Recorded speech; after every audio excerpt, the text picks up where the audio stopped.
Story 1. AITA for not giving my bus seat to a pregnant woman. I was coming back home from college using the public transportation as I often do. I live in Argentina. In my stop there were plenty of seats available. I picked one in the back of the bus near the door. A few stops after a pregnant woman got in, she ignored the first seats, which are the priority seats, and came up to me and asked if I could give her the seat. At the time the bus was crowded enough to not be any seats available. I told her no because I was tired and wanted to sit down. She mumbled that I was a jerk and said she's 8 months pregnant. I told her I don't care for that and that the priority seats are in the front of the bus. Somebody else gave her a seat in the background but still made me feel kinda like an asshole. I think I'm entitled to the seat if I got in before, but I also don't know if the people in the priority seats were people who really needed it so that woman couldn't have asked them to give it to her. Edit. Every single seat was taken. I told her to go get one of those seats since people who don't need them take them anyway when the bus is crowded. Also, lots of people don't want to sit in the front and would ask for a seat at the back near the door even though they're entitled to the priority seats. I find it kind of disappointing that an 8-month pregnant woman had to ask for a seat.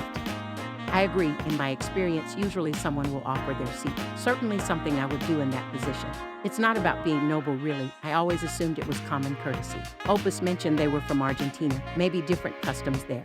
Yeah, it's kind of dangerous for pregnant women stand after a certain point. Falling due to bumps on a bus ride can cause a lot of problems. However, it seems like Opus could care less about that possibility. They only care about themselves. So, here's the thing. You don't have to give up a seat for a heavily pregnant person. It's the kind, considerate, understanding, and sympathetic thing to do, and if you don't do it, then you are exactly what you think you are. I think YTA, but then again, I give pregnant people a seat. Well, this is amethedric, so if they aren't legally mandated to do something, then naturally, they couldn't possibly be the jerk. It is disappointing what the world is coming to. Pregnant women act entitled now because of their choice. That's where we are. What has happened to common courtesy and decency? For the men throwing shade at the pregnant lady, may this never happen to your wife. To the women, may this never happen to you. For the Opus, it doesn't take a lot to be decent to others. What was a minor inconvenience to you is not only a lot more for a woman that far along in pregnancy, but also potentially dangerous. If your comfort was that important, I do hope you had some then. This old man will stand without being asked, because my mama didn't raise me to do any different than that. Story 2. AITA for not saying I understand Spanish to my boyfriend and his family. I, 26 and female, live with my boyfriend, 29. I am Caucasian and was adopted into a Spanish household when I was a baby. I grew up speaking fluent Spanish, but learned English through school. As of now, I speak more so in English than Spanish. I met my boyfriend, let's call him Stan, 6 years ago in university. He was raised in a more traditional Spanish household than me. Stan and I got engaged in the back end of last year, and I have only met his parents once. Stan, on the other hand, refuses to meet my adoptive parents, sadly. A few days ago, Stan asked me to come to see his parents as they wanted to talk to me. As we entered the house, we said our hellos to everyone and sat down to speak. Stan's parents told me they wanted me to change my faith to something I don't want to repeat, for us to get married and have their blessing. Stan agreed with his parents as I sat there shocked. Stan went to go get a glass of water when his parents started talking in Spanish. She's not right for our son. We can't give out our blessing. She won't be able to do anything right. Stan came back into the room as I stood up and said I was going to leave to think things over. I grabbed my car keys and left crying. I went home to pack some of my things and to get my dog. As of right now, I have been at my mother's house since and haven't talked to Stan since that day. So AITA. NTA. So many red flags. He refuses to meet your family. He doesn't warn you that he wants you to convert religions. He doesn't know you speak Spanish. His parents speak badly of you in another language in front of you. Run pronto. Since Opus owns the house, all she must do is put his stuff in her box to the left. I sang that in my head. Don't you ever for a second get to thinking, I have always loved that song. Well, the way I immediately busted out into a sing-along XD. So, you're with a guy for 6 years who doesn't want to meet your parents and apparently knows so little about you that he doesn't have a clue that you speak Spanish. Girl, you don't have a friend to tell you're in an abusive relationship. NTA. They shouldn't have been saying rude things about you, and they shouldn't have done so in the same room as you. You have done nothing wrong.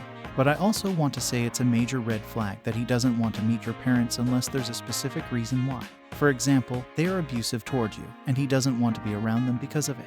I also believe that it is a red flag that he asked you to sit down with his parents without giving you a heads up that they were going to ask you to convert to their religion.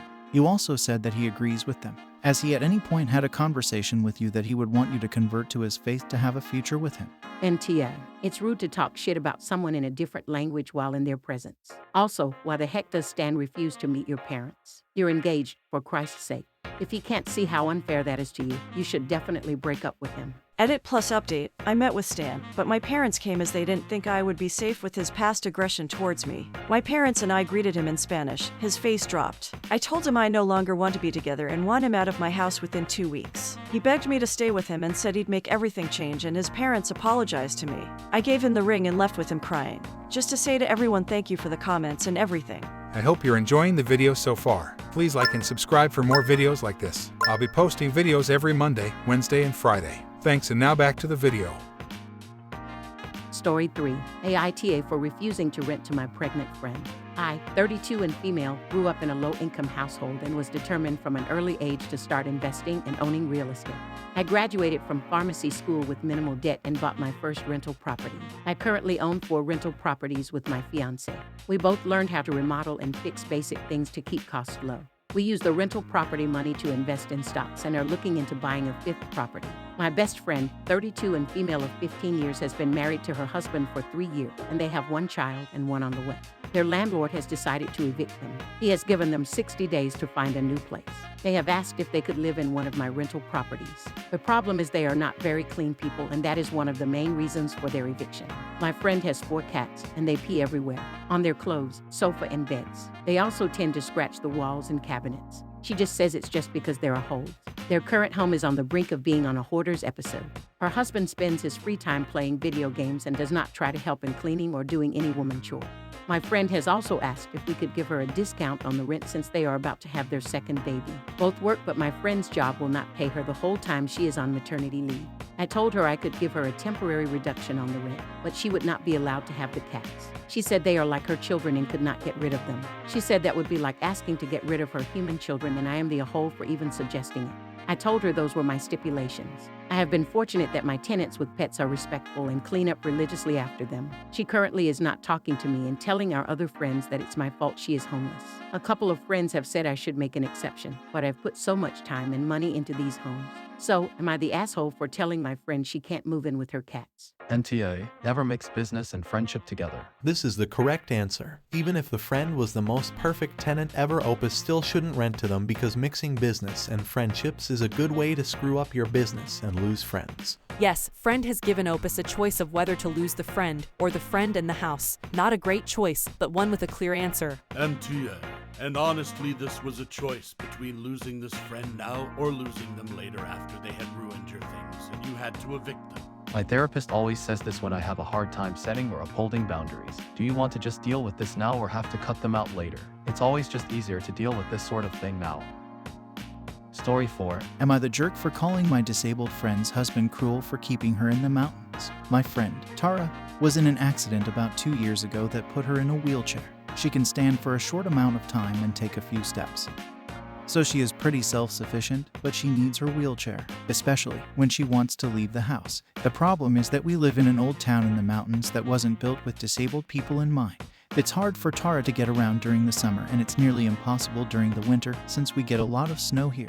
Tara tells me a lot about how she wants to move out of the mountains to the city, but her husband doesn't want them to because all their family and friends are here. My husband got a great job opportunity in the city, so we are moving there.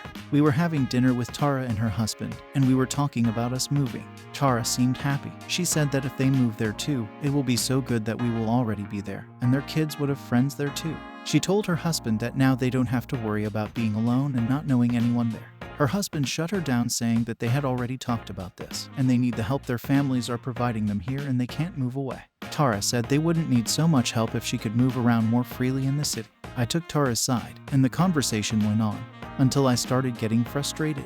I told Tara's husband that he is cruel for forcing his wife to live in the mountains where her mobility is so limited.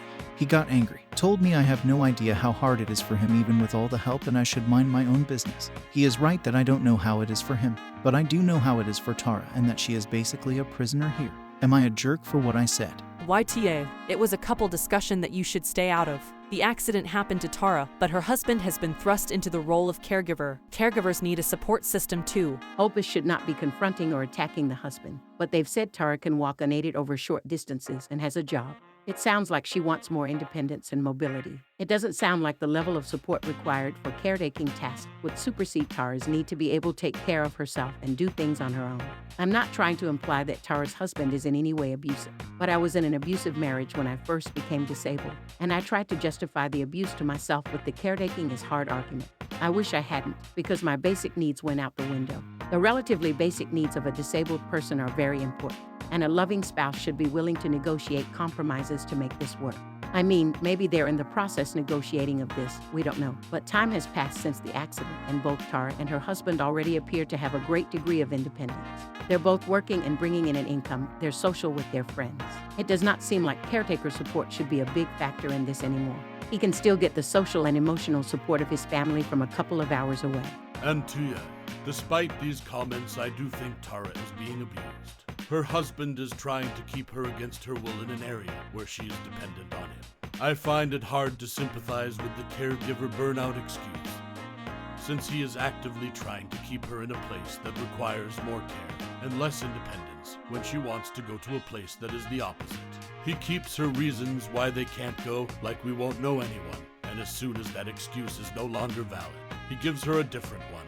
He either is so selfish in prioritizing his wants over her needs, or he wants to keep her dependent on him and in her place so he doesn't want her to gain any independence. Either way, NTA, good on you for backing your friend up. I would be worried about what happens to her when the people who advocate for her are leaving, though, divided by NTA and people saying you probably have no understanding of disability, abuse, and long-term relationships. Honestly, I do think it's possible the situation could have been handled with a little more grace, but you did the best you could with the situation at hand. Never feel guilty for standing up for vulnerable people, which Tara is. Thanks for watching. Don't forget to subscribe for more videos.